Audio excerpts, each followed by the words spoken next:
નમસ્તે મિત્રો, આઈટીઆઈ એડમિશનના પ્રથમ રાઉન્ડ રિઝલ્ટ જોવા માટે ગૂગલમાં આઈટીઆઈ એડમિશન સર્ચ કરવાનું રહેશે. એ વેબસાઇટ પર ક્લિક કરીને રજિસ્ટર ઉમેદવાર લોગિનમાં ક્લિક કરવાનું રહેશે. ત્યારબાદ તમે જે ફોર્મ ભરેલું છે તેમાં રજિસ્ટ્રેશન નંબર આપેલો હોય છે તે અને તમારી જન્મ તારીખ કેપ્ચા નાખીને લોગિન કરવાનું રહેશે. જન્મ તારીખ નાખતી વખતે આ રીતે જન્મ તારીખ એન્ટર કરવાની રહેશે.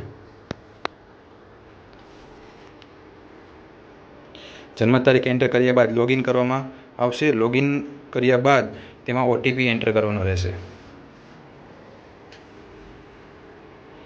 ઓટીપી દાખલ કર્યા બાદ સબમિટ ઓટીપી પર ક્લિક કરતાં તમારી પ્રોફાઇલ ખુલશે.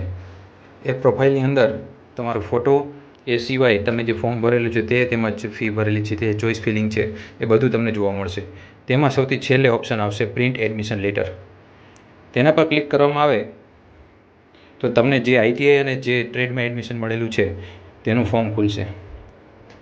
તેમાં તમારી જન્મ તારીખ એન્ટર કરવાની રહેશે. એન્ટર કર્યા બાદ એક પેજ ખુલશે.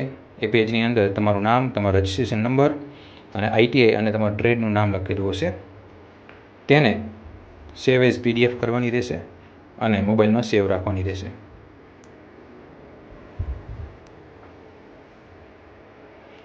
આ એલોટમેન્ટ ચેક કરતાં પહેલાં એલોટમેન્ટ પ્રિવ્યૂ ચેક કરી લેવું. જો તેમાં આઈટીઆઈ અને ટ્રેડ લખેલો હશે તો તમને એડમિશન મળેલું હશે ને તો જ આ પીડીએફ નીકળશે.